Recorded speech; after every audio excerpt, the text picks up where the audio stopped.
दोस्तों, मेरा नाम गुरचरण सिंह ਬੱਬਰ है। मैं 3 डेली मॉर्निंग अखबारां ਦਾ ਐਡੀਟਰ ਇਨ ਚੀਫ ਹਾਂ। ਇਸ ਕਰਕੇ ਮੇਰੇ ਕੋਲ ਕਿਸਾਨ ਅੰਦੋਲਨ ਦੇ ਬਾਰੇ ਟੌਪ ਸੀਕ੍ਰੇਟ ਬੜੀ ਇਨਫੋਰਮੇਸ਼ਨ ਹੈ, ਮੈਂ ਜਿਹੜੀ ਤੁਹਾਡੇ ਨਾਲ ਸਾਂਝੀ ਕਰਨ ਲੱਗਾ। ਮੈਂ ਤੁਹਾਨੂੰ ਦੱਸਣਾ ਚਾਹੁੰਦਾ ਕਿ ਸਰਕਾਰ ਕਿਸੇ ਵੀ ਕੀਮਤ ਤੇ किसानां दे 3 कानून जिहड़े ने वो वापस नहीं लेगी।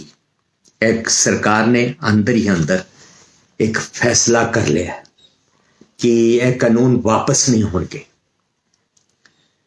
और सरकार सिंधु बॉर्डर ते जिहड़ा धरना किसानां दा, इस धरने तो बहुत घबरा गई है। इस करके सरकार जिहड़ी है बहुत जल्द एक बहुत वड्डी कार्रवाई सिंधु बॉर्डर ते करन वाली है। सरकार ने तैयारी कर ली है। इस कार्रवाई दे विच सरकारी जो सूचना ने मेरे कोल सैटेलाइट के द्वारा काम हो रहा है, ड्रोन के द्वारा काम हो रहा है। इस धरने दे विच सिंधु बॉर्डर दे विच बहुत वड्डी गिनती दे विच प्राइवेट एजेंसियां काम कर रही ने सरकार दा। उत्थे इस गल दा पता लगाया जा रहा है कि कितने बच्चे ने, कितनियां औरतां ने, कितने बुजुर्ग ने और कितने नौजवान ने और कितने लीडर ने। ये सूचना इकट्ठियां करके उसते एक ऑपरेशन करने की तैयारी की जा रही है।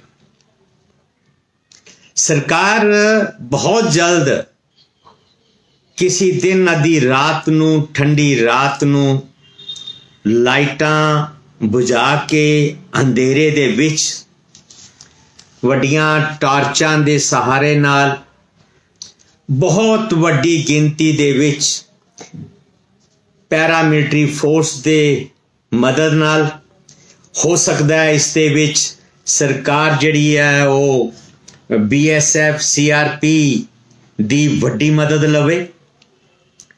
इस दे नाल नाल सरकार बहुत वड्डी गिनती दे विच गिरफ्तारियां करके बंदियां नूं इत्थों चुक के लै जाणगे ते दूसरी तरफ पंजाब ते हरियाणा दे विच अचानक कर्फ्यू लगा देंगे। इससे भी इस तरह दियां भी खबरां मेरे कोल आ रही ने ताकि हरियाणा ते पंजाब दे विच किसी भी तरह का रिएक्शन ना होवे। ये कार्रवाई जिहड़ी है बहुत वड्डे पद्धर ते होण जा रही है क्योंकि सरकार ने किसी भी कीमत के उत्ते चुकना नहीं। RSS और BJP का एक फैसला है कि अगर असी किसानां दी इस मंग नूं मन लिया ते 3 कानून असी वापस लै ले ते मोदी दी वो जिहड़ी दहशत है, मोदी दी जिहड़ी परसनैलिटी है वो खत्म हो जाएगी। फिर साडे वास्ते अगे बड़ियां मुसीबतां खड़ियां हो जाणगियां कि मोदी चुकदा है। हुण तक एक मोदी ने अपना इंप्रैशन बना रखा सी कि मोदी ना चुकदा है ना डरदा है। मोदी अपनी गल तो पीछे नहीं हटता। इस करके मोदी ने और मोदी सरकार ने यह पक्का फैसला कर लिया है कि असी किसी भी कीमत पे किसानां दे 3 कानून वापस नहीं लेने। सूत्र जिहड़े टॉप सीक्रेट खबरां दे रहे ने उन्हां दा कहना है कि संघ परिवार ने मोदी दी पूरी मदद करन दी ठान लई है। BJP दा ब्लॉक लेवल दा लीडर भी मोदी दी मदद करेगा। सरकार पूरी ताकत इस्तेमाल करेगी ਔਰ ਇਸ ਐਜੀਟੇਸ਼ਨ ਨੂੰ ਕੁਚਲਣ ਦੀ ਪੂਰੀ ਕੋਸ਼ਿਸ਼ ਨਹੀਂ ਕੀਤੀ ਜਾਏਗੀ, ਕੁਚਲ ਦਿੱਤਾ ਜਾਏਗਾ। ਐਸੇ ਹਾਲਾਤ ਦੇ ਵਿੱਚ ਮੈਂ ਬਹੁਤ ਸੀਨੀਅਰ ਬੰਦਾ, ਮੈਨੂੰ ਲੱਗਦਾ ਹੈ ਬਹੁਤ ਵੱਡੀ ਗਿਣਤੀ ਦੇ ਵਿੱਚ ਲੋਕ ਜਿਹੜੇ ਨੇ ਇਸ ਸਰਕਾਰੀ ਕਾਰਵਾਈ ਦੇ ਵਿੱਚ ਮਾਰੇ ਜਾ ਸਕਦੇ ਨੇ, ਬੜੀ ਵੱਡੀ ਗਿਣਤੀ ਵਿੱਚ ਜ਼ਖਮੀ ਵੀ ਹੋ ਸਕਦੇ ਨੇ, ਬਹੁਤ ਵੱਡੀ ਤਾਦਾਦ ਦੇ ਵਿੱਚ, ਕਿਉਂਕਿ ਸਰਕਾਰ ਨੇ ਨਹੀਂ ਮੰਨਣਾ। ਸਰਕਾਰ ਨੇ ਪੂਰਾ ਆਪਣਾ ਮੀਡੀਆ ਮੁੱਠੀ 'ਚ ਕਰ ਲਿਆ। ਮੀਡੀਆ ਸਰਕਾਰ ਦਾ ਪੱਖ ਲਏਗਾ, ਸਰਕਾਰ ਨੂੰ ਜਸਟੀਫਾਈ ਕਰੇਗਾ, ਸਰਕਾਰ ਦਾ ਜਿਹੜਾ ਕਾਰਵਾਈ ਹੈ ਉਸ ਨੂੰ ਠੀਕ ਠਹਿਰਾਏਗਾ। और सारी सरकारी मशीनरी, जितनी सरकारी मशीनरी है, वो सरकारी मशीनरी इस एजिटेशन ਨੂੰ ਕੁਚਲਣ ਦੇ ਵਿੱਚ, ਦਬਾਉਣ ਦੇ ਵਿੱਚ ਕੰਮ ਕਰੇਗੀ। ਤੇ ਮੇਰੀ ਕਿਸਾਨ ਨੇਤਾਵਾਂ ਨੂੰ, ਲੀਡਰਾਂ ਨੂੰ ਐਡਵਾਈਜ਼ ਹੈ, ਉਹ ਸਿਰਫ ਇਹ ਨਾ ਸੋਚਣ ਕਿ ਉਹ ਸਿੰਧੂ ਬਾਰਡਰ ਤੇ ਬੈਠੇ ਨੇ ਤੇ ਸਰਕਾਰ ਦੂਸਰੀ ਤਰਫ ਕੁਛ ਨਹੀਂ ਕਰ ਰਹੀ। ਸਰਕਾਰ ਦੂਸਰੀ ਤਰਫ ਪੂਰਾ ਆਪਰੇਸ਼ਨ ਕਰਨ ਦੀ ਤਿਆਰੀ ਕਰ ਰਹੀ ਹੈ, ਪੂਰਾ ਬਲੂਪ੍ਰਿੰਟ ਬਣ ਚੁੱਕਿਆ ਹੈ, ਏਜੰਸੀਆਂ ਟੌਪ ਸੀਕ੍ਰੇਟ ਲੱਗ ਗਈਆਂ ਨੇ, ਪੈਰਾਮਿਲਟਰੀ ਫੋਰਸ ਦੇ ਸੀਨੀਅਰ ਅਫਸਰਾਂ ਨਾਲ ਟੌਪ ਸੀਕ੍ਰੇਟ ਮੀਟਿੰਗਸ ਚੱਲ ਰਹੀਆਂ ਨੇ। ਦੂਸਰੀ ਤਰਫ ਕਿਸਾਨ ਲੀਡਰਾਂ ਨਾਲ ਗੱਲਬਾਤ ਦਾ ਡਰਾਮਾ ਵੀ ਚੱਲ ਰਿਹਾ ਹੈ, ਤਾਂ ਕਿ ਕਿਸਾਨ ਲੀਡਰਾਂ ਨੂੰ ਸਿਰਫ ਇਤਨਾ ਹੀ ਇੰਪ੍ਰੈਸ਼ਨ ਜਾਏ ਕਿ ਸਰਕਾਰ ਸਾਡੇ ਨਾਲ ਗੱਲ ਕਰ ਰਹੀ ਹੈ, ਸਰਕਾਰ ਹੋਰ ਕੁਛ ਨਹੀਂ ਕਰੇਗੀ। ਪਰ ਨਹੀਂ, ਸਰਕਾਰ ਇੱਕ ਤਰਫ ਤੁਹਾਨੂੰ ਗੱਲਾਂ ਬਾਤਾਂ 'ਚ ਲਗਾਏਗੀ, ਦੂਸਰੀ ਤਰਫ ਸਰਕਾਰ ਇੱਕ ਅਚਾਨਕ ਅੱਧੀ ਰਾਤ ਨੂੰ ਇੱਕ ਬਹੁਤ ਵੱਡੇ ਲੈਵਲ ਦਾ ਇੱਕ ਬਹੁਤ ਵੱਡਾ ਆਪਰੇਸ਼ਨ ਕਰੇਗੀ, ਔਰ ਜਿਤਨੀਆਂ ਟਰੈਕਟਰ ਟਰਾਲੀਆਂ, ਜਿਤਨਾ ਕਿਸਾਨਾਂ ਦੇ ਟਰੱਕ, ਗੱਡੀਆਂ, ਕਾਰਾਂ, ਸਭ ਇੱਥੇ ਹੀ ਸਰਕਾਰ ਨੇ ਰੋਕ ਲੈਣੀਆਂ। ਬੰਦਿਆਂ ਨੂੰ, ਨੌਜਵਾਨਾਂ ਨੂੰ ਚੁੱਕ ਕੇ ਲੈ ਜਾਣਾ ਤੇ ਦੂਰ ਦਰਾਜ ਲੈ ਕੇ ਜੇਲਾਂ ਵਿੱਚ ਔਰ ਟੈਂਪਰੇਰੀ ਜੇਲਾਂ ਬਣਾ ਕੇ ਉੱਥੇ ਰੱਖਣਾ। ਸਰਕਾਰ ਕਿਸੇ ਵੀ ਕੀਮਤ ਤੇ 3 ਕਾਲੇ ਕਾਨੂੰਨ ਵਾਪਸ ਨਹੀਂ ਲਏਗੀ। ਜੇ ਕਿਸੇ ਦੇ ਮਨ ਵਿੱਚ ਇਸ ਗੱਲ ਦਾ ਭੁਲੇਖਾ ਹੈ ਤੇ ਉਹ ਕੱਢ ਦੇਣ। ਇਹ ਮੰਨ ਲਓ ਕਿ ਸਰਕਾਰ ਬਹੁਤ ਜਲਦ ਇੱਕ ਬਹੁਤ ਵੱਡੀ ਕਾਰਵਾਈ ਕਰਨ ਵਾਲੀ ਹੈ।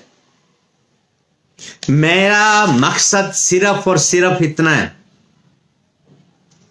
कि मैं किसान लीडरां ਨੂੰ अलर्ट कर देवां कि तुसी होशियार रहो कि यह कार्रवाई होगी, होवेगी। यह कार्रवाई हो सकता है टिगरी बॉर्डर ते भी होवे एट ए टाइम।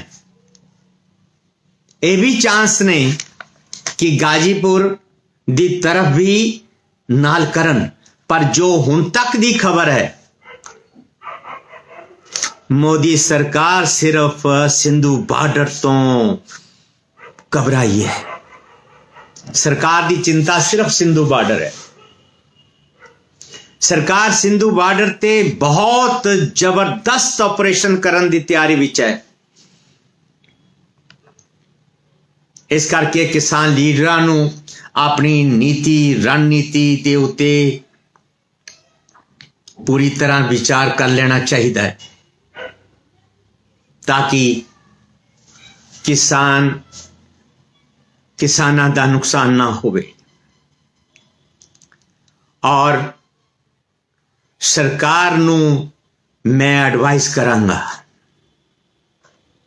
ਇੱਕ ਸੀਨੀਅਰ ਜਰਨਲਿਸਟ ਹੋਣ ਦੇ ਨਾਤੇ, एक किताबां दा आथर होने दे नाते, एक बड़ा सीनियर जर्नलिस्ट होने के नाते मैं सरकार नूं एडवाइस करांगा कि सरकार किसानां दे इस अंदोलन नूं दबाण वास्ते ताकत का इस्तेमाल ना करे। अगर वो ताकत का इस्तेमाल करन दी सोच रहे ने या करन दी कार्रवाई करन वाले ने, यह बहुत वड्डी इतिहासक गलती होएगी। इसका खमियाजा पूरा देश भुगतेगा। मेरी सलाह है, मोदी सरकार किसानां नाल बैठ के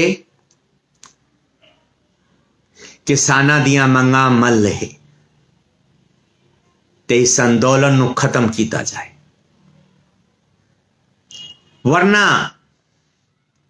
यह अंदोलन अगर जबरन कुचलन दी सरकार ने दबाण की कोशिश की तो इहदे नतीजे बड़े भयानक निकलणगे जो देश दे हित विच नहीं होणगे।